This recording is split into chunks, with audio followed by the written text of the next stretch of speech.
형부, 자고 계세요? 저는 대답하지 않았습니다. 숨소리만 고르게 내려고 애썼습니다. 자고 있는 줄 알았는데, 그 순간 소파가 움직였습니다. 누군가 올라오는 느낌이었습니다. 죄송해요. 하지만 더 이상 참을 수가 없어요. 수진 씨가 제 위로 천천히 올라탔습니다. 저는 눈을 떴습니다. 어둠 속에서 그녀의 얼굴이 보였습니다. 눈물이 그렁그렁했습니다. 수진 씨, 깨우려던 건 아니었어요. 그냥 곁에 있고 싶었어요. 그녀가 제 위에 앉아 저를 내려다봤습니다. 이러면 안 되는 거 알아요. 근데 형부 없이는 못 견디겠어요. 우린 안 돼요. 알아요. 하지만 그녀가 천천히 몸을 숙였습니다. 우리의 얼굴이 가까워졌습니다. 오늘 밤만이라도 저를 안아주세요. 수진 씨, 정말로 이러면 형부도 원하잖아요. 제가 느꼈어요. 형부 눈빛, 형부 손 떨림, 다 알아요. 제 손이 그녀의 허리를 감쌌습니다. 멈출 수 없어요. 더 이상. 저도요. 그녀가 제 목을 감쌌습니다. 후회하지 않을 거예요. 절대로. 그날 밤 그녀가 먼저 올라탔습니다. 그리고 우리 사이의 모든 경계가 사라졌습니다. 구독과 좋아요로 채널을 응원해 주시면 황혼열차의 새로운 실제 사연을 빠르게 들으실 수 있습니다. 그럼 오늘의 사연 시작하겠습니다. 제 이름은 민호, 올해 48살입니다. 서울 강남에서 회계사무소를 운영하고 있습니다. 크지도 작지도 않은 그저 그런 사무소죠. 직원 5명과 함께 중소기업 세무를 담당하며 살아가고 있습니다. 제 아내 혜정은 46살입니다. 대기업 마케팅팀 차장으로 일하고 있죠. 능력 있고 똑똑한 여자입니다.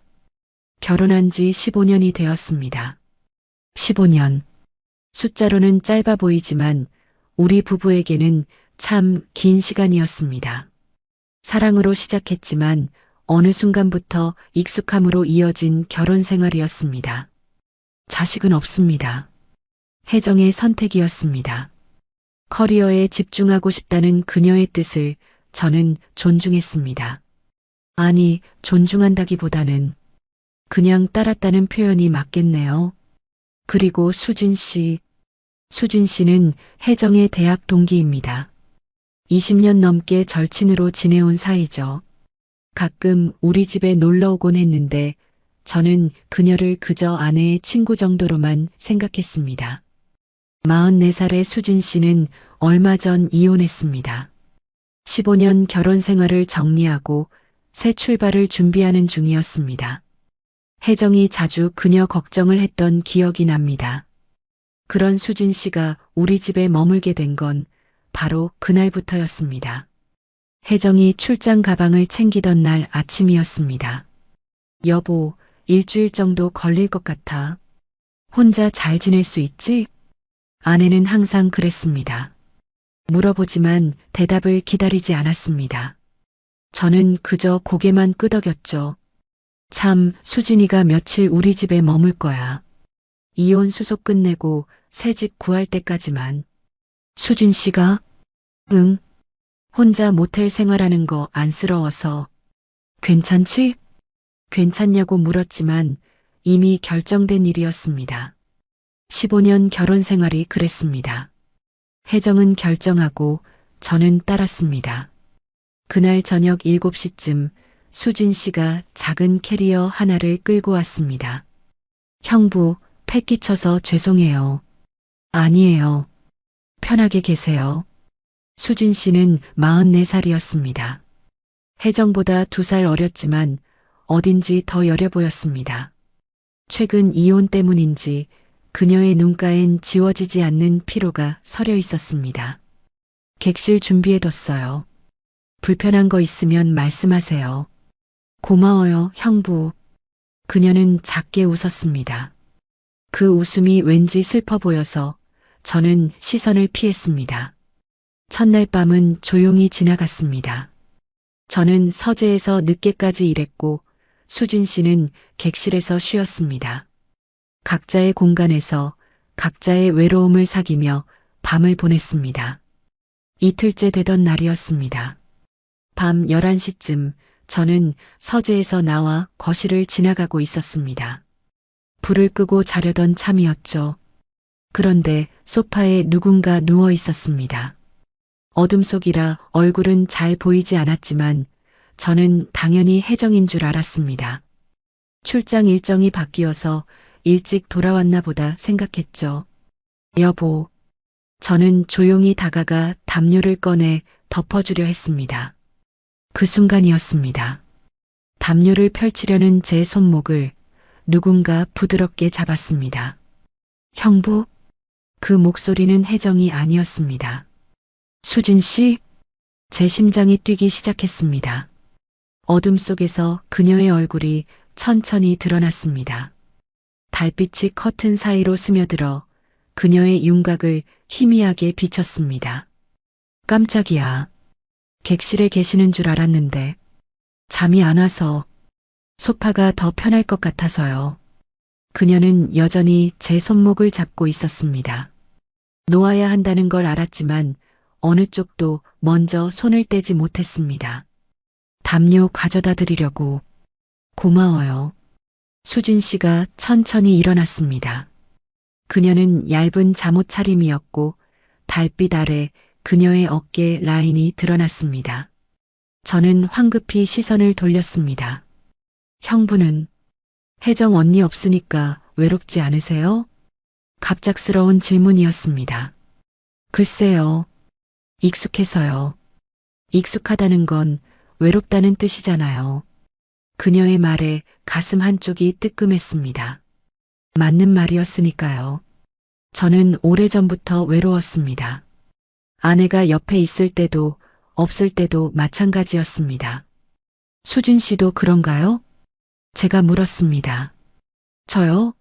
저는 그녀가 잠시 말을 멈췄습니다. 그리고는 작게 웃었습니다.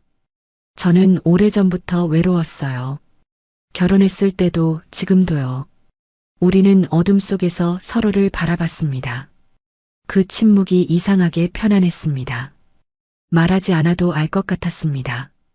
우리가 얼마나 비슷한 외로움을 안고 살아왔는지. 담요 덮으세요. 밤 되니까 쌀쌀해요. 저는 그녀에게 담요를 건넸습니다. 형부도 일찍 주무세요. 내일 아침 제가 밥할게요. 아니에요, 괜찮습니다. 아니에요. 패 끼치는데 그 정도는 해야죠. 그녀가 다시 소파에 누웠습니다. 담요를 턱까지 끌어올리고 저를 올려다봤습니다. 형부, 혜정 언니는 참 좋은 사람을 만났어요. 고맙습니다. 정말이에요. 따뜻하고 배려심 많고 부러워요. 그녀의 목소리가 작아졌습니다. 전 그런 사람 못 만났거든요. 15년을 같이 살았는데 끝까지 외로웠어요. 저는 아무 말도 하지 못했습니다. 그녀의 슬픔이 너무 익숙했기 때문입니다.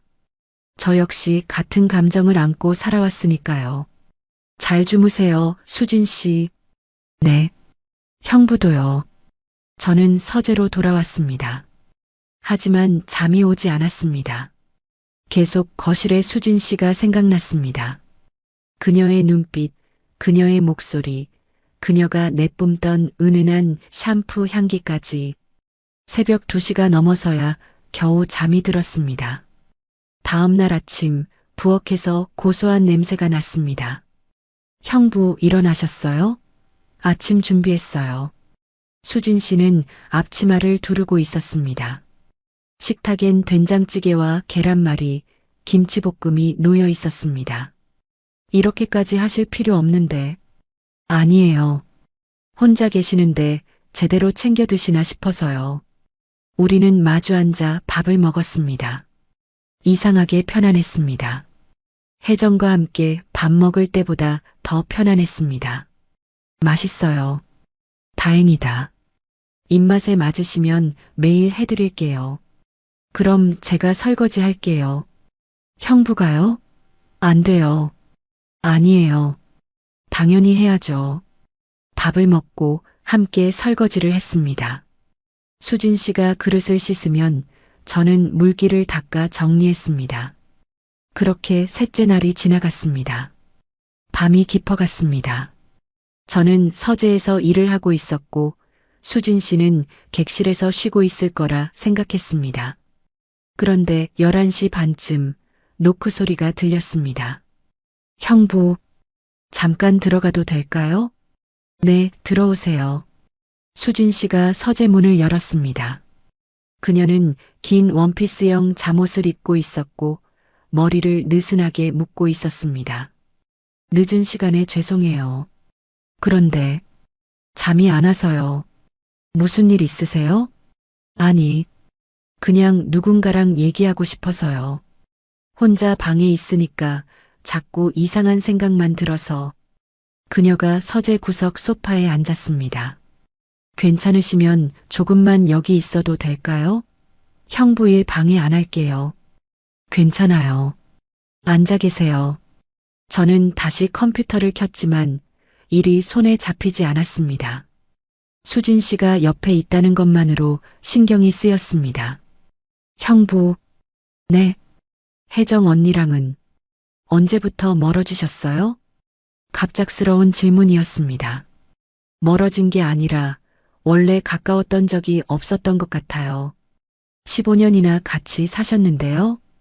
오래 함께 있다고 가까운 건 아니잖아요. 제 말에 수진 씨가 고개를 끄덕였습니다. 맞아요. 저도 15년을 함께 살았지만 단 한 번도 마음이 닿은 적이 없었어요.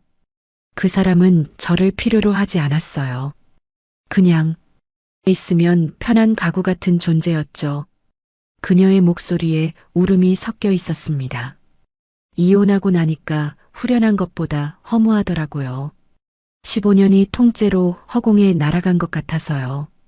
저는 자리에서 일어나 그녀 옆에 앉았습니다.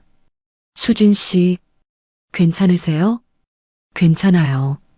그냥 가끔 이렇게 약해질 때가 있어요. 그녀가 눈물을 닦았습니다. 저는 제 손수건을 꺼내 건넸습니다. 고마워요, 형부. 형부는 정말 다정하세요. 혜정 언니가 부러워요. 혜정이는 제 다정함을 원하지 않아요. 제가 중얼거렸습니다. 왜요? 글쎄요. 저는 잘 모르겠어요. 그냥 서로에게 익숙한 존재일 뿐인 것 같아요. 우리는 한동안 말없이 앉아 있었습니다. 서재 창문 너머로 도시의 불빛이 반짝였습니다. 형부, 저 오늘 밤에도 거실 소파에서 자도 될까요?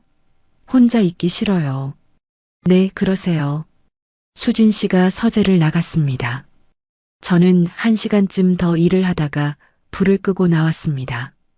거실로 가는 길, 또다시 소파에 누워있는 그녀를 봤습니다. 어젯밤처럼 저는 담요를 가지러 갔습니다. 그리고 조용히 다가갔습니다. 이번엔 혜정인 줄 착각하지 않았습니다. 수진 씨라는 걸 알고 있었습니다. 담요를 덮어주려는 순간 그녀가 눈을 떴습니다. 형부, 깨웠나요? 아니요. 자고 있지 않았어요. 그녀가 천천히 일어났습니다. 그리고 제 손목을 다시 잡았습니다. 어젯밤처럼요. 형부, 혼자 외롭지 않으세요? 저는 너무 외로워요. 누군가의 온기가 그리워요. 그녀의 눈빛이 떨렸습니다. 그 눈빛 속에 간절함이 보였습니다. 수진 씨, 형부도 외로우시죠? 저는 대답할 수 없었습니다. 대답하는 순간 무언가 돌이킬 수 없는 일이 벌어질 것 같았으니까요. 그날 밤 우리는 한참을 그렇게 서로의 손을 잡은 채 서 있었습니다. 그리고 저는 알았습니다. 이 고요한 밤이 곧 무너질 거라는 걸. 그 다음 날은 이상하게 흘러갔습니다. 아침 7시 알람 소리에 눈을 떴습니다. 평소보다 일찍 일어났습니다. 어젯밤 일이 꿈이었는지 현실이었는지 혼란스러웠습니다. 거실로 나가자 수진 씨는 이미 소파를 정리하고 있었습니다. 형부, 주무셨어요? 네. 수진 씨는요? 저도 잘 잤어요. 그녀는 평온한 표정이었습니다. 어젯밤 손을 잡고 서 있던 그 떨림은 어디에도 없었습니다. 아침을 먹으며 우리는 날씨 얘기를 했습니다. 오늘 점심 메뉴 얘기를 했습니다. 너무나 평범한 대화였습니다. 하지만 저는 알고 있었습니다. 우리 사이의 공기가 달라졌다는 걸. 회사에 가서도 일이 손에 잡히지 않았습니다. 장부의 숫자들이 눈에 들어오지 않았습니다. 자꾸 수진 씨의 목소리가 들리는 것 같았습니다. 형부도 외로우시죠? 오후 4시쯤 핸드폰이 울렸습니다. 혜정이었습니다. 여보, 잘 지내? 응, 잘 지내. 수진이는 불편한 거 없고? 응, 괜찮아. 다행이다. 나 업무 좀 더 늘어날 것 같아. 열흘쯤 걸릴 거야. 알았어. 미안해. 조금만 참아줘. 전화를 끊고 나니 가슴 한편이 텅 비는 느낌이었습니다. 혜정은 언제나 그랬습니다. 미안하다고 말하지만 결국 자기가 하고 싶은 대로 했습니다. 저녁 6시 반 집에 도착했습니다. 형부 오셨어요? 저녁 준비됐어요. 수진 씨가 앞치마를 두르고 웃고 있었습니다. 식탁엔 된장찌개와 불고기, 시금치나물이 놓여 있었습니다. 이렇게 매일 준비해 주시면 제가 너무 패가 끼치는데. 아니에요. 저도 해야 할 일이 있어야 하루가 가는 것 같아서요. 혼자 있으면 자꾸 이상한 생각만 들거든요. 우리는 식탁에 마주 앉았습니다. 혜정 언니한테 전화 왔어요? 응, 일정이 좀 더 늘어진대요. 얼마나요? 열흘쯤. 그럼 저도 그때까지 여기 있어도 될까요? 수진 씨가 조심스럽게 물었습니다. 당연하죠. 새집 구할 때까지 계세요. 고마워요, 형부. 저녁을 먹고 설거지를 하고 각자의 공간으로 돌아갔습니다. 저는 서재에서 일을 했고 수진 씨는 객실에서 쉬었습니다. 평범한 일상처럼 보였습니다. 하지만 밤 10시가 넘자 서재 문이 노크되었습니다. 똑똑똑. 조심스러운 노크 소리였습니다. 제 심장이 빠르게 뛰기 시작했습니다. 형부, 잠깐 들어가도 될까요? 수진 씨의 목소리였습니다. 낮게 떨리는 목소리. 네, 들어오세요. 대답하는 제 목소리도 떨리고 있었습니다. 문이 천천히 열렸습니다. 수진 씨가 어젯밤과 같은 긴 잠옷 차림으로 들어왔습니다. 복도의 희미한 불빛이 그녀의 실루엣을 비쳤습니다. 그 순간 제 숨이 멎는 것 같았습니다. 또 잠이 안 와서요. 방해되지 않으면 여기 조금 있어도 될까요? 그녀의 눈가가 약간 붉었습니다. 울었던 걸까요? 앉으세요. 제가 말했습니다. 목소리가 평소보다 낮게 나왔습니다. 그녀가 소파에 앉았습니다. 저는 계속 일을 하려고 했지만 손가락이 키보드 위에서 멈춰 있었습니다. 한 글자도 입력되지 않았습니다. 제 모든 신경이 그녀에게 쏠려 있었습니다. 그녀의 숨소리, 그녀가 움직일 때마다 나는 옷자락 스치는 소리, 그녀의 향기까지. 형부, 네. 저는 모니터를 보는 척했지만 사실 아무것도 보이지 않았습니다. 오늘 혜정 언니 목소리 들으니까 다시 현실로 돌아온 것 같았어요.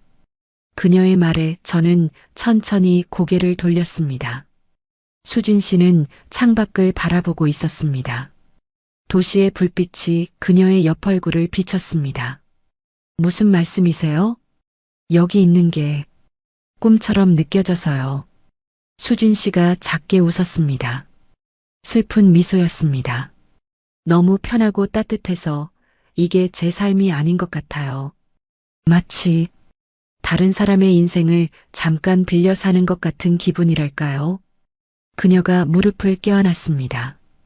그 모습이 왠지 작고 연약해 보였습니다. 언니는 좋은 사람이에요.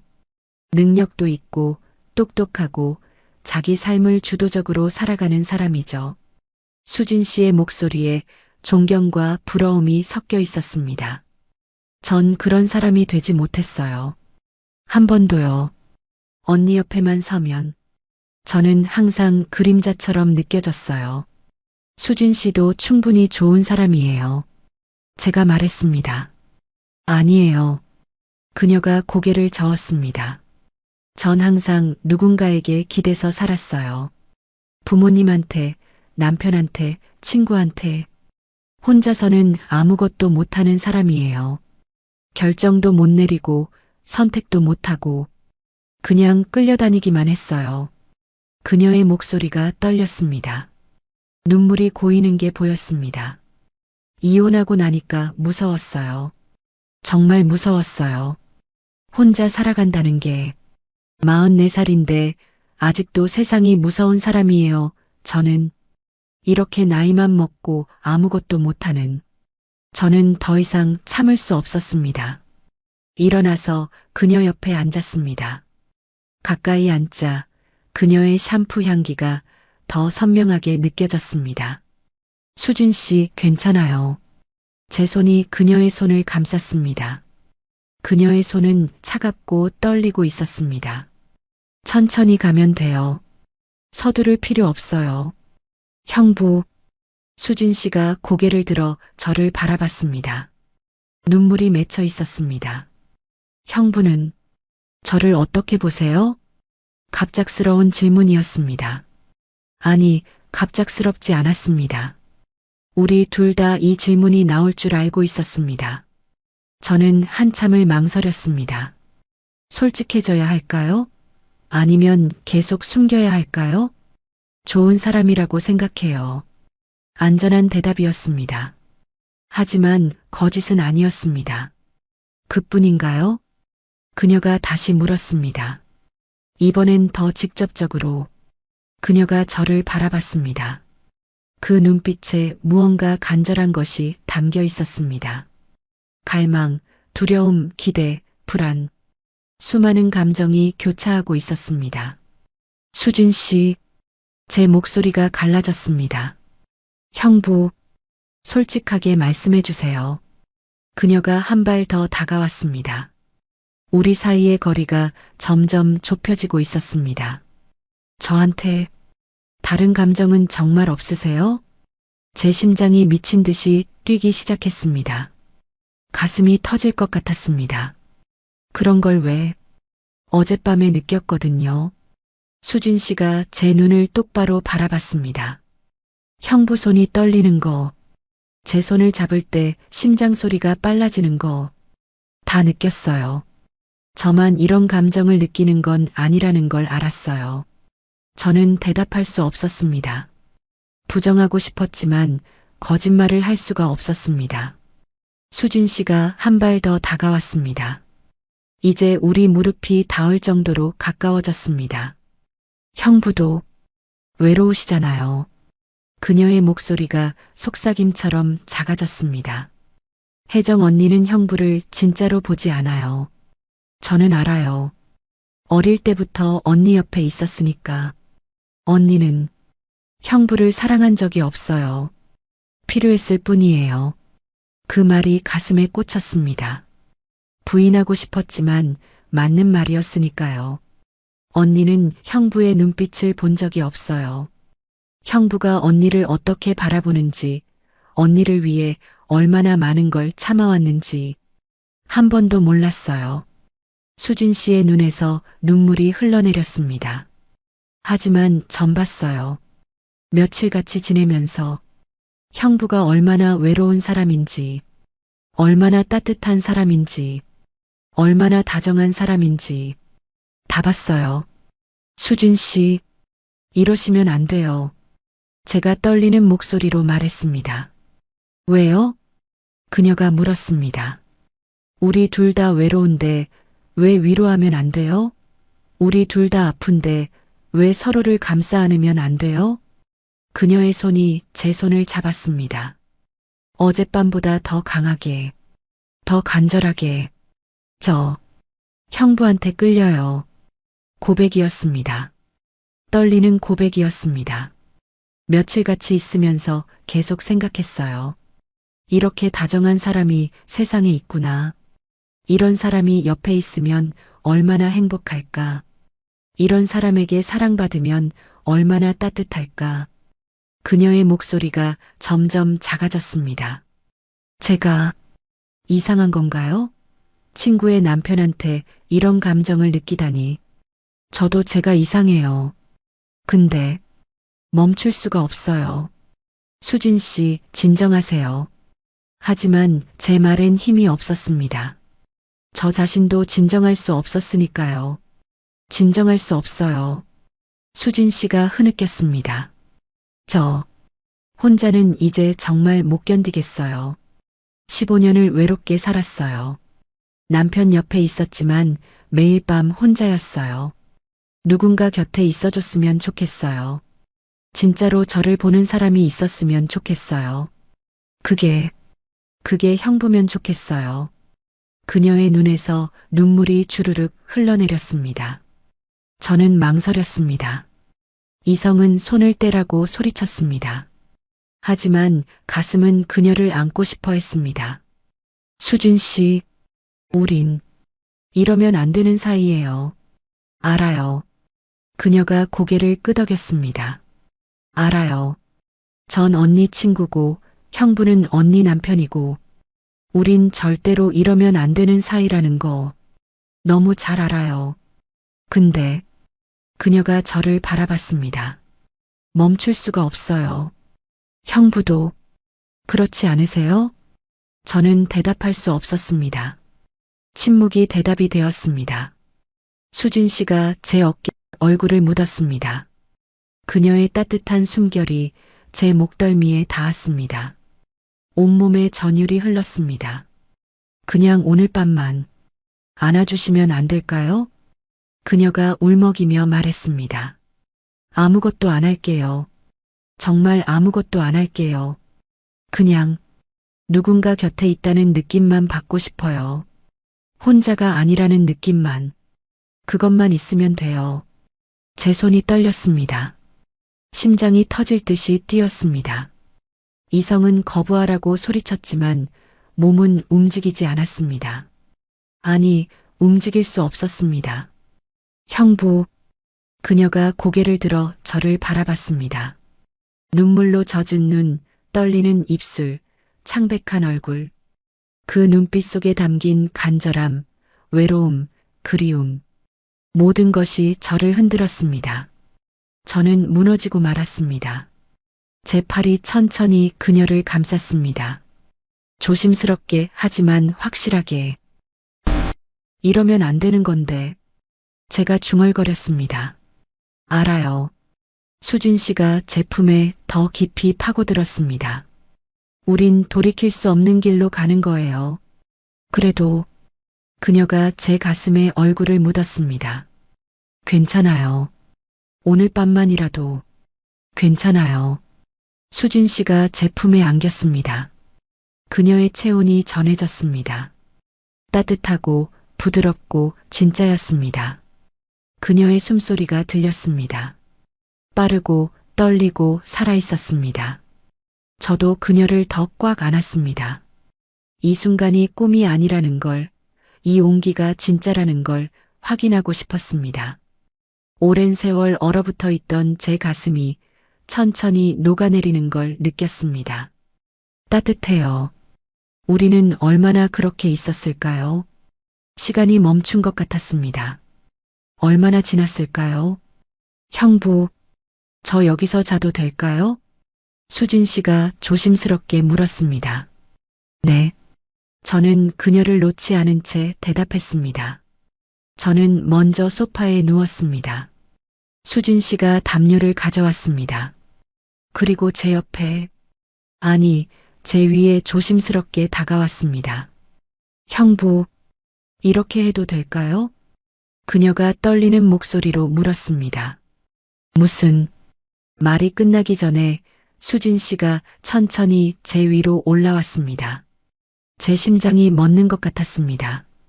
수진 씨, 제가 너무 대담한가요? 그녀가 제 위에 앉아 저를 내려다봤습니다. 달빛이 창문으로 들어와 그녀의 얼굴을 비췄습니다. 눈물이 맺혀 있었지만 그 눈빛은 확고했습니다. 더 이상 참을 수가 없어요.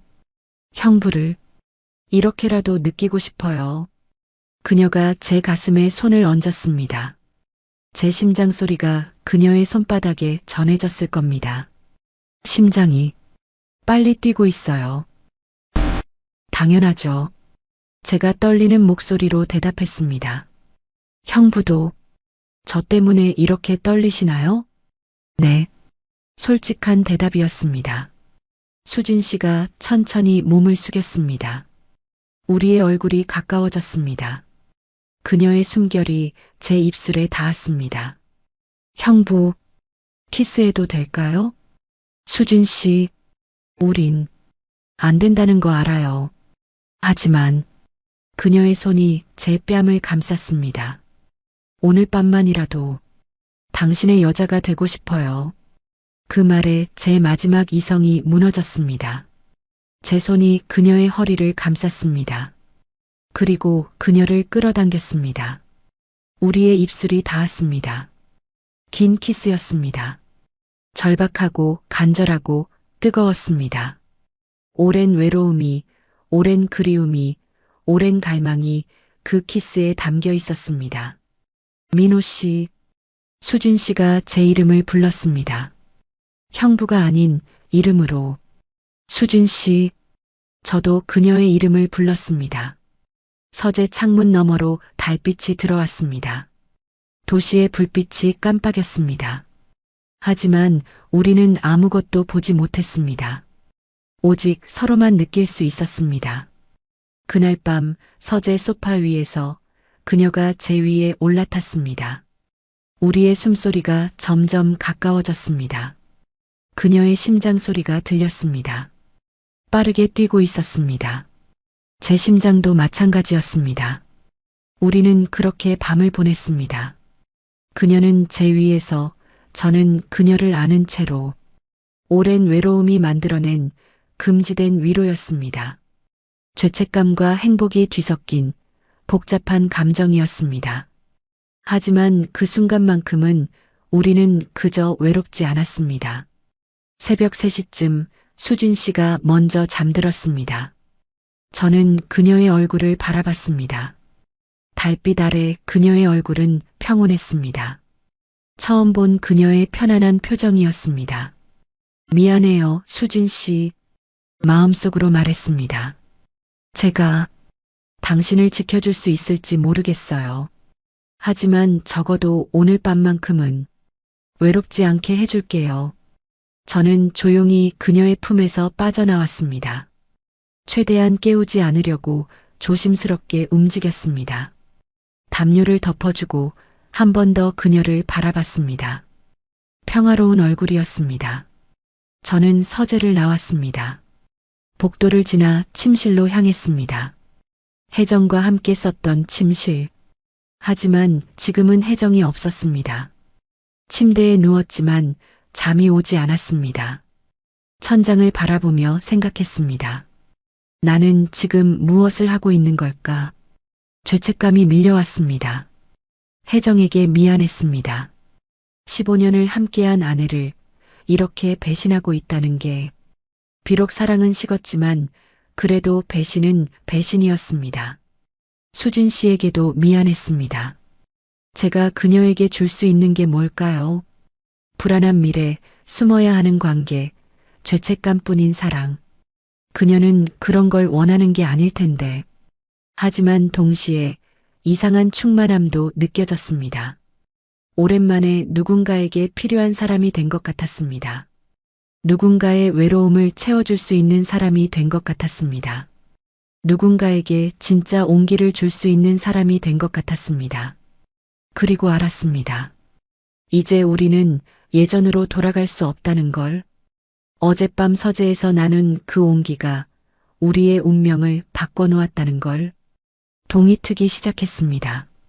새로운 하루가 시작되고 있었습니다. 하지만 우리에게는 이제 아무것도 예전과 같지 않았습니다.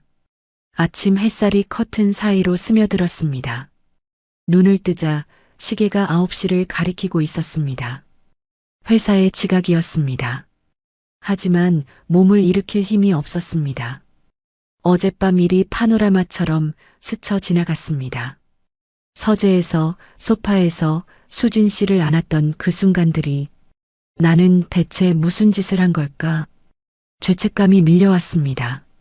하지만 그것보다 더 강한 감정이 있었습니다.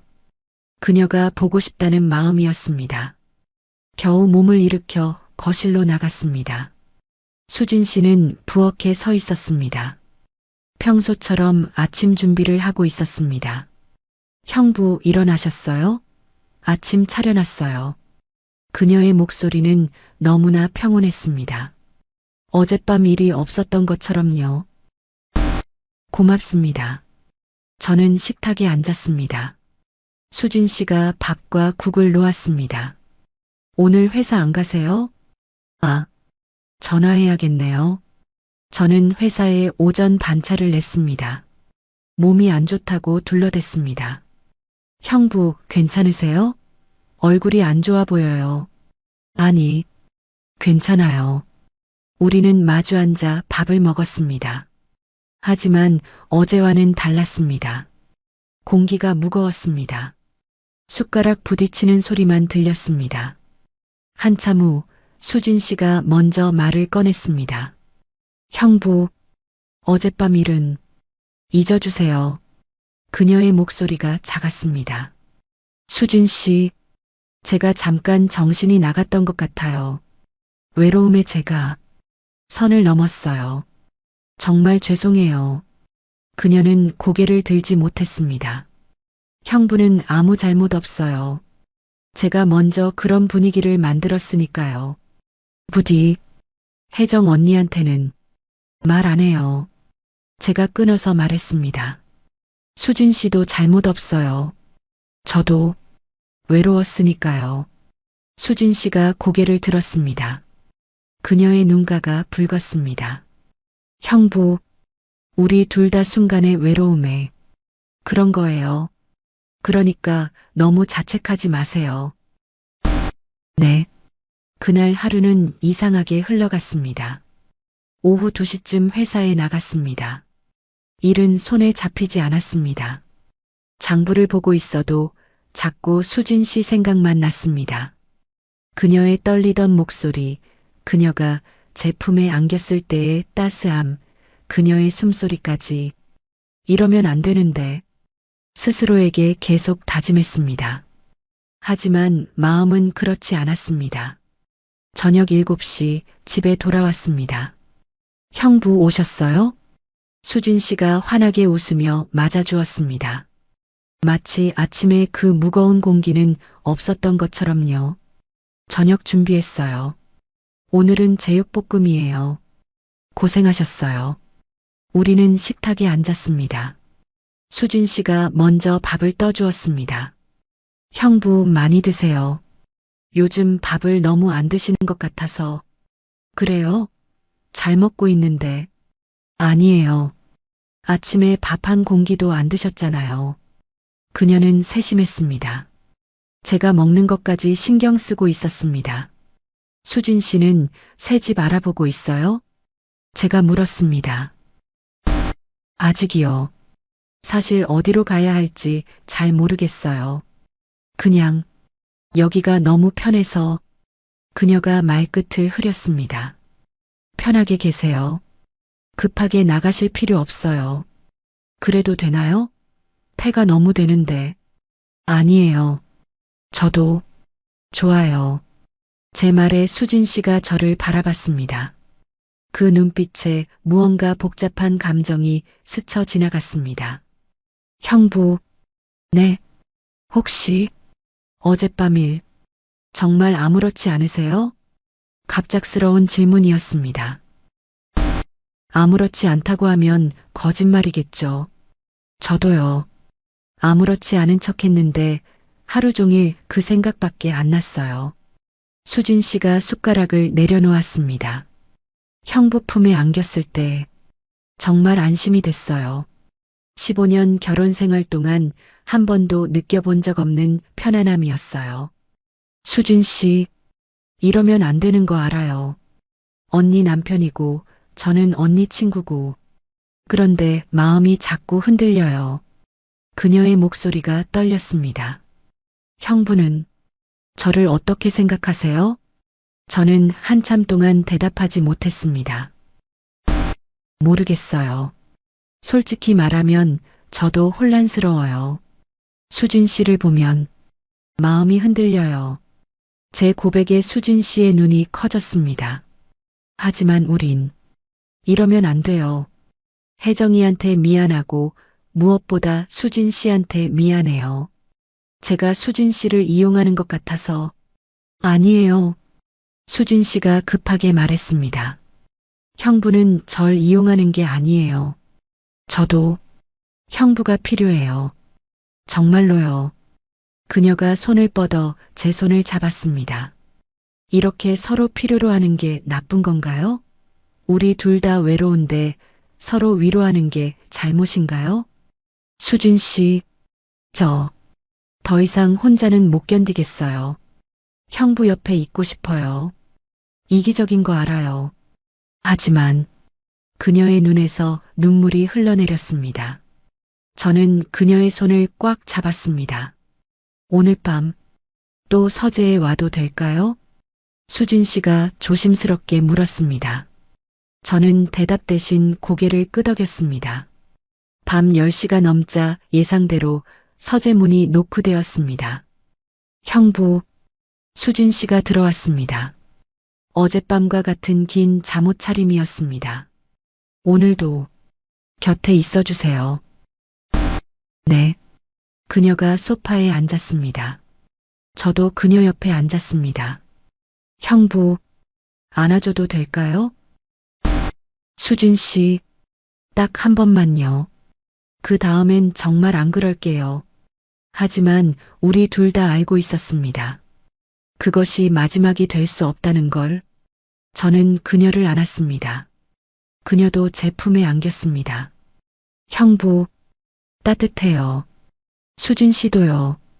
우리는 한참을 그렇게 있었습니다. 시간이 멈춘 것 같았습니다. 형부, 키스해도 될까요? 그녀가 속삭였습니다. 우린 선을 넘으면 안 돼요. 이미 넘었잖아요. 어젯밤에. 하지만 형부도 원하잖아요. 저도 원해요. 그러면 되는 거 아닌가요? 수진 씨가 고개를 들어 저를 바라봤습니다. 그 눈빛에는 간절함이 가득했습니다. 저는 더 이상 참을 수 없었습니다. 우리의 입술이 닿았습니다. 짧은 키스였습니다. 하지만 그 짧은 순간이 우리의 모든 관계를 바꿔놓았습니다. 형부, 미안해요. 제가 참아야 하는데. 아니에요. 저도 원했어요. 수진 씨가 제 목을 감쌌습니다. 오늘 밤 같이 있어도 될까요? 아무것도 안 할게요. 그냥 곁에만 있어주세요. 저는 고개를 끄덕였습니다. 우리는 서재 소파에서 밤을 보냈습니다. 서로를 아는 채 고요한 숨소리만 들으며 새벽 4시쯤 수진 씨가 잠들었습니다. 저는 그녀의 얼굴을 바라봤습니다. 평온한 얼굴, 행복해 보이는 얼굴이었습니다. 우리는 지금 무엇을 하고 있는 걸까? 죄책감과 행복감이 동시에 밀려왔습니다. 우리는 금기를 넘었습니다. 돌이킬 수 없는 선을 넘었습니다. 하지만 이상하게도 후회되지 않았습니다. 그날 밤 저는 처음으로 깨달았습니다. 사랑과 죄책감은 함께 존재할 수 있다는 것을. 그리고 우리의 관계는 이제 멈출 수 없는 강물처럼 흘러가고 있다는 것을.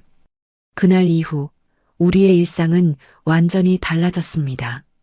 겉으로 보기엔 평범했습니다. 아침엔 함께 밥을 먹고 저는 회사에 가고 수진 씨는 집안일을 하고 저녁엔 다시 함께 식사를 했습니다. 하지만 밤이 되면 우리는 서로를 찾았습니다. 처음엔 서재였습니다. 그 다음엔 거실 소파였습니다.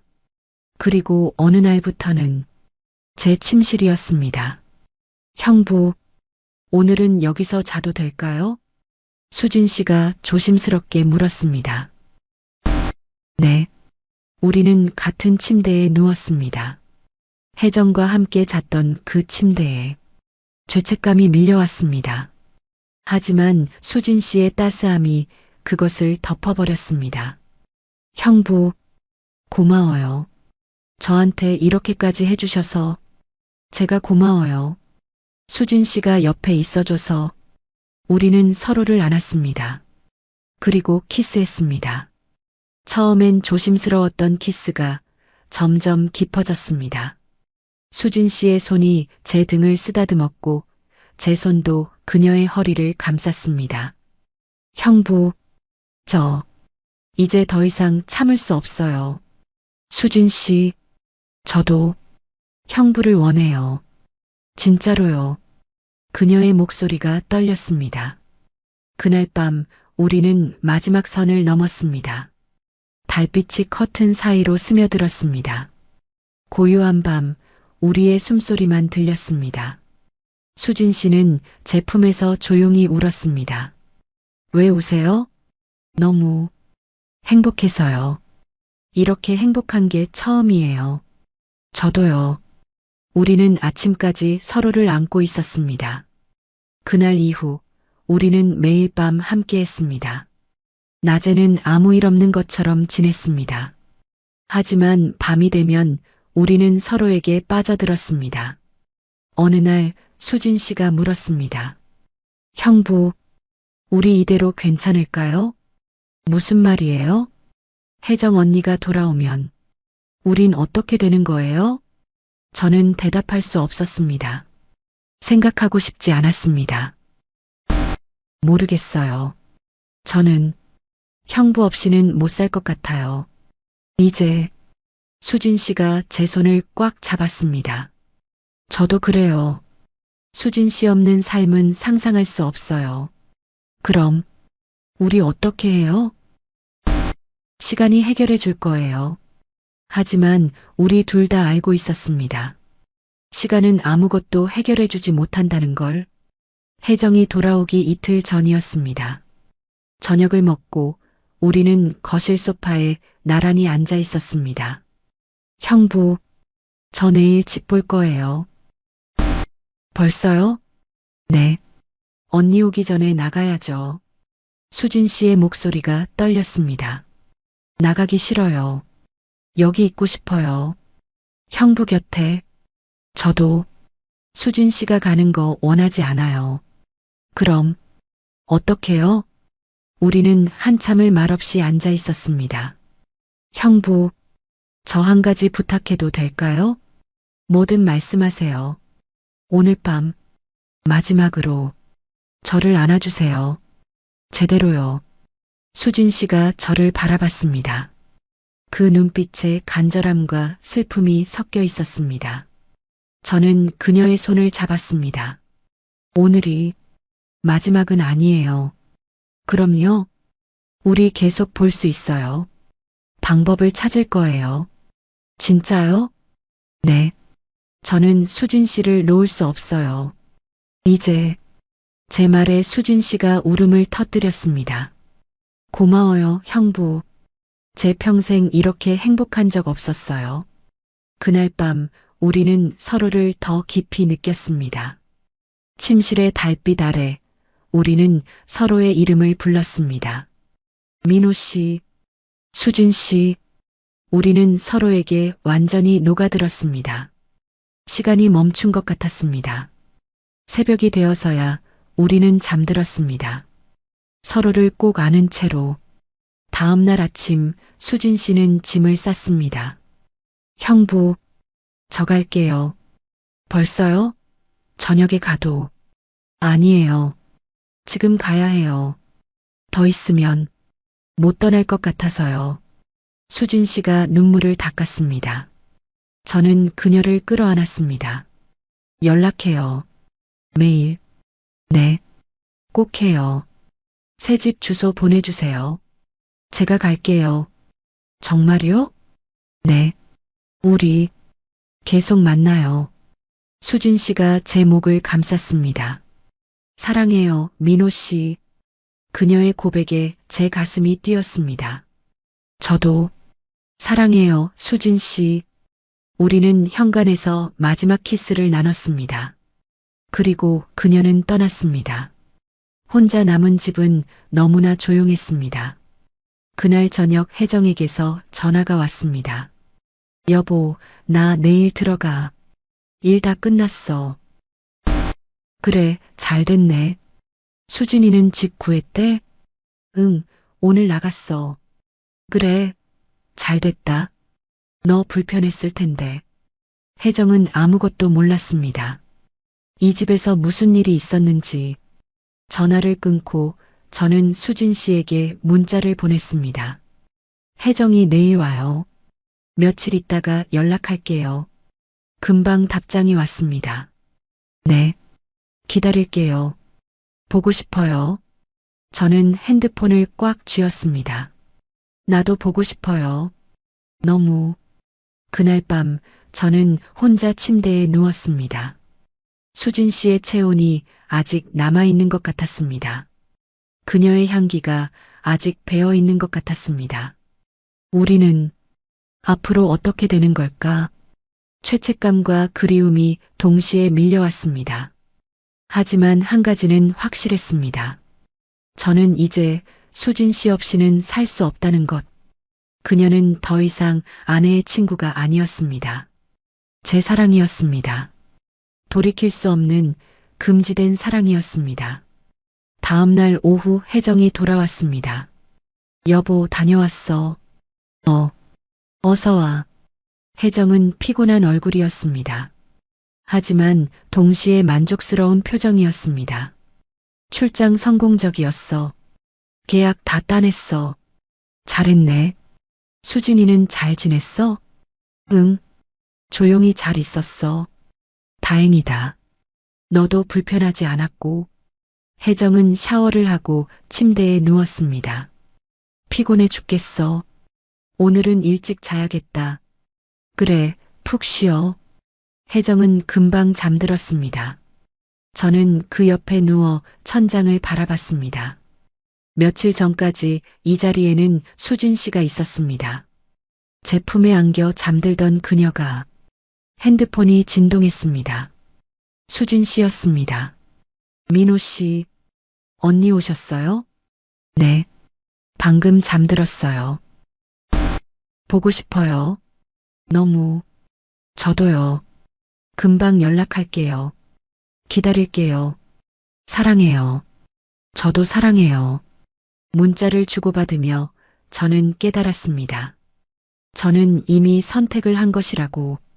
혜정 옆에 누워있지만 제 마음은 수진 씨에게 가 있다는 것을, 이것이 배신이라는 걸 알면서도 멈출 수 없다는 것을. 그날 밤 저는 새벽까지 잠들지 못했습니다. 수진 씨 생각만 하면서 긴 밤을 보냈습니다. 혜정이 돌아온 지 일주일이 지났습니다. 겉으로는 평범한 일상이 돌아왔습니다. 아침엔 같이 밥을 먹고 혜정은 회사에 가고 저도 일을 하러 나갔습니다. 하지만 제 마음은 온통 수진 씨에게 가 있었습니다. 틈날 때마다 문자를 주고받았습니다. 오늘은 어떻게 지내셨어요? 보고 싶어요.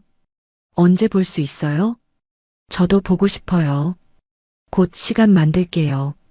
하지만 만나기는 쉽지 않았습니다. 혜정이 집에 있었고 저는 핑계를 댈 수가 없었습니다. 2주째 되는 날 혜정이 출근 준비를 하다가 말했습니다. 여보, 이번 주말에 수진이 만나러 가려고 하는데 같이 갈래? 제 심장이 멎는 것 같았습니다. 나는 일이 있어서. 주말에도 일해? 요즘 너무 바쁘다. 응. 연말 결산 때문에. 그래. 그럼 나 혼자 갈게. 수진이 새 집 보고 싶기도 하고. 혜정은 아무렇지도 않게 말했습니다. 그날 저녁 수진 씨에게 문자를 보냈습니다. 혜정이가 주말에 간대요. 알아요. 언니한테 연락 왔어요. 어떡해요? 조심해야 해요. 표 내면 안 돼요. 네. 민호 씨도 조심하세요. 빨리 만나고 싶어요. 저도요. 주말이 되었습니다. 토요일 오전 혜정이 나갔습니다. 수진이 만나고 저녁 먹고 올게. 늦을 수도 있어. 그래, 천천히 와.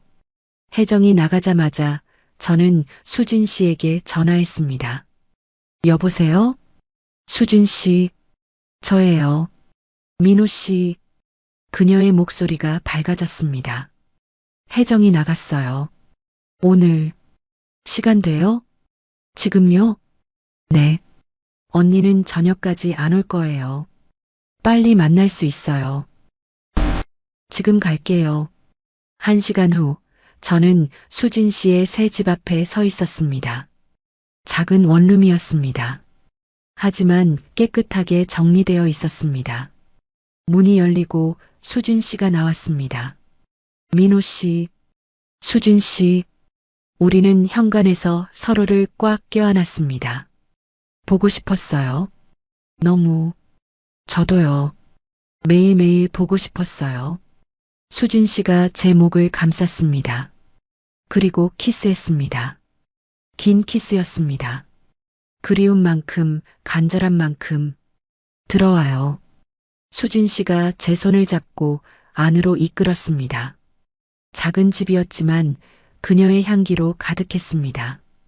여기가 제 새 집이에요. 어때요? 좋아요.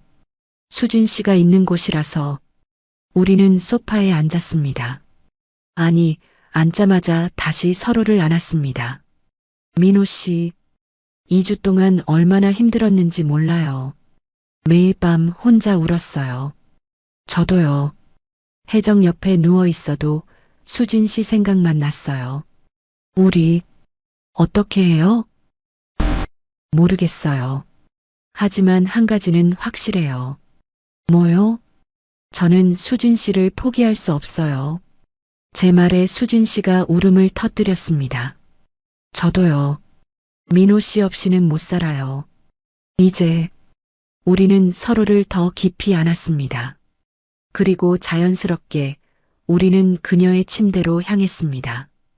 2주 만의 만남이었습니다. 그동안 쌓였던 그리움이 폭발했습니다. 수진 씨, 민호 씨, 사랑해요. 우리는 서로의 이름을 부르며 하나가 되었습니다. 달빛이 창문으로 들어왔습니다. 고요한 오후, 우리의 숨소리만 들렸습니다. 시간이 얼마나 흘렀을까요?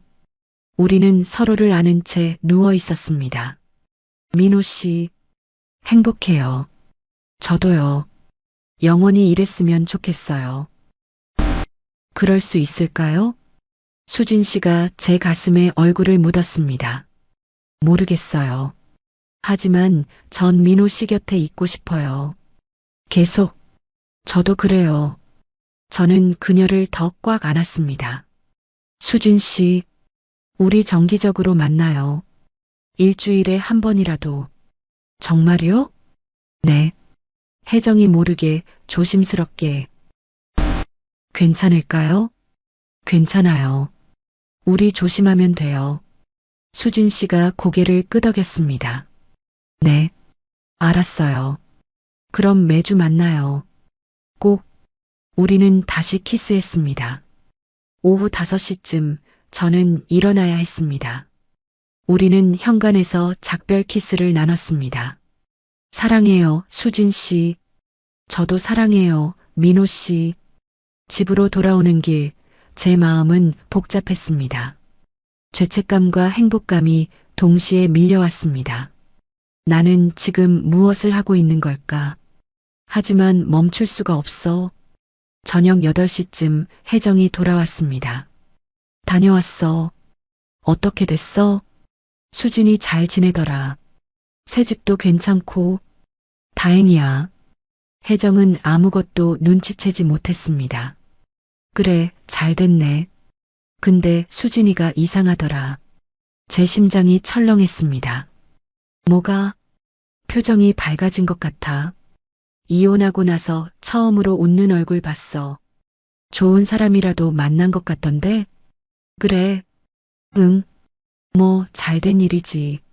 수진이도 이제 행복해질 자격 있으니까.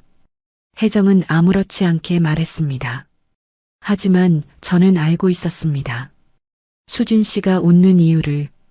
그날 밤 수진 씨에게 문자를 보냈습니다. 혜정이가 수진 씨 밝아졌다고 하더라요. 표내면 안 돼요. 알아요. 조심할게요. 오늘 너무 행복했어요. 저도요. 다음 주에 또 봐요. 기다릴게요. 사랑해요. 저도 사랑해요. 그날 이후 우리는 일주일에 한 번씩 만났습니다.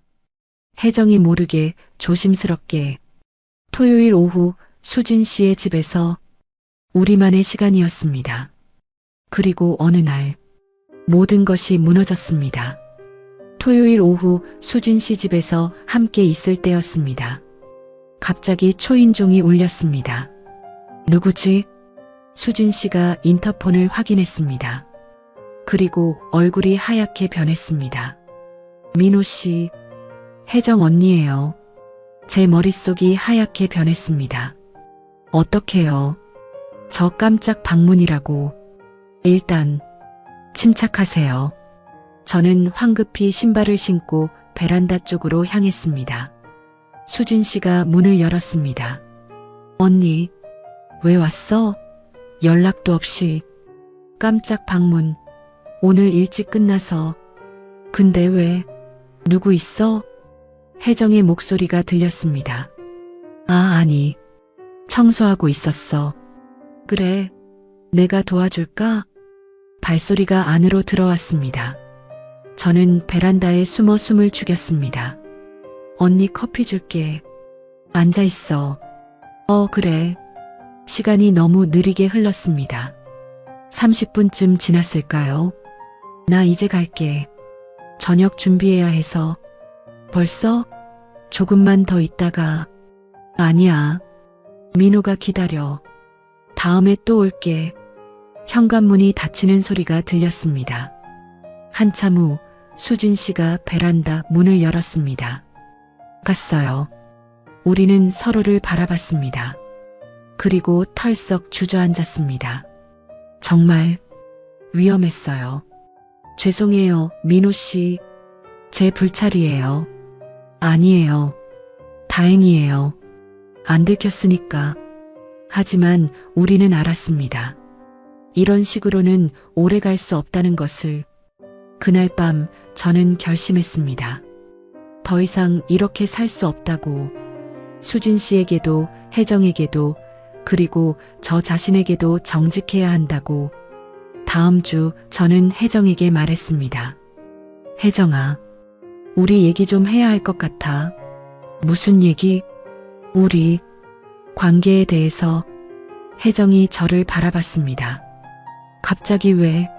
우리 15년을 함께 살았는데 정말 서로 사랑한 적이 있었나 싶어서. 혜정은 한참을 말이 없었습니다. 나도 그 생각했어. 사실은. 그래. 응.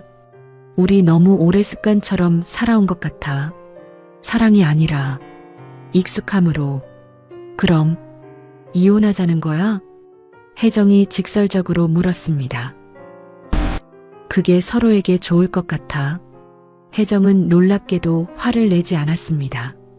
알았어. 나도 사실 생각하고 있었어. 우리 이대로는 안 되겠다고.